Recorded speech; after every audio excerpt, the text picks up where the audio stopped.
సరస్వతీ కటాక్షం నీకు వినయమిచ్చిన నాడు ఏమి నిన్ను పాడు చేయదు, ఇంకా వృద్ధిలోకి వస్తావు. అహంకారం ఇచ్చిన నాడు పతనమైపోతావు. లక్ష్మీ కటాక్షము నీకు జన్మతః ఉండని, మధ్యలో కలిసి రాని, న్యాయార్జితంగా నీకు కలిసి వచ్చింది, అది నిన్నేం పాడు చేయదు. దాని పట్ల నీకు సంగము లేకుండా అది భగవంతుడి అనుగ్రహం అని నువ్వు నిలబడగలిగిన నాడు అది నిన్ను పాడు చేసేది కాదు. ఇదంతా నాదే అని అహంకారం అనకపోతే నువ్వు భ్రష్టమైపోతావు. ఆ డబ్బు నీ దగ్గర ఉన్నందుకు సమాజము భ్రష్టమైపోతుంది. కాబట్టి ఈ మూడు ఉండడం తప్పు కాదు.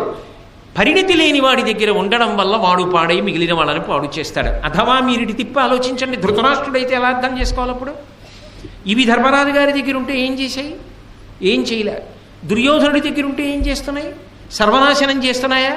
ఆ వంశంలో పుట్టబట్టి కదూ నేను యువరాజుని, నాకే రాజ్యం కావాలి, ధర్మరాజుకు ఉండకూడదు అని విపరీత బుద్ధులు పుట్టాయి. అదే వంశంలో పుట్టిన ధర్మరాజు గారైతే జూదంలో ఓడిపోయాను, ధర్మానికి కట్టుబడి అరణ్యవాసానికి వెళ్ళిపోయాడు. అది మాయాజూదం అని తెలుసున్నా కూడా ధర్మము చేత కట్టుబడిన వాడు వంశగౌరవాన్ని నిలబెట్టడానికి వెళ్ళిపోయాడు. ధర్మమునకు కట్టుబడకుండా వంశమునందు పుట్టినవాడు వంశభ్రష్టత్వానికి కారణమయ్యాడు.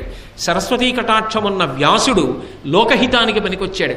కించిత్ సరస్వతీ కటాక్షమున్న అహంకారం కలిగిన వాళ్ళు భ్రష్టులైపోతారు. అర్జునుడి కన్నా ఏ విలువిద్య తెలుసని, నా దగ్గర విలువిద్యుంది, నా దగ్గర విలువిద్యుంది, అర్జునుడిని మట్టు పెట్టేస్తానని బయలుదేరిన కర్ణుడి చివరికి దుర్యోధనుడిని కూడా నాశనం చేసేశాడు కదా. ధనము అంతే కదా. కాబట్టి ఉండడం తప్పు కాదు, నీ మనసుకి పరిణితి లేకుండా అవి నీ దగ్గర ఉంటే పాడు చేస్తాయి. పరిణితి ఉంటే ఈ మూడు నిన్ను ఉద్ధరణ వైపుకి తీసుకెడతాయి. ఇది బాగా జ్ఞాపకం పెట్టుకోవలసిన విషయం సుమా.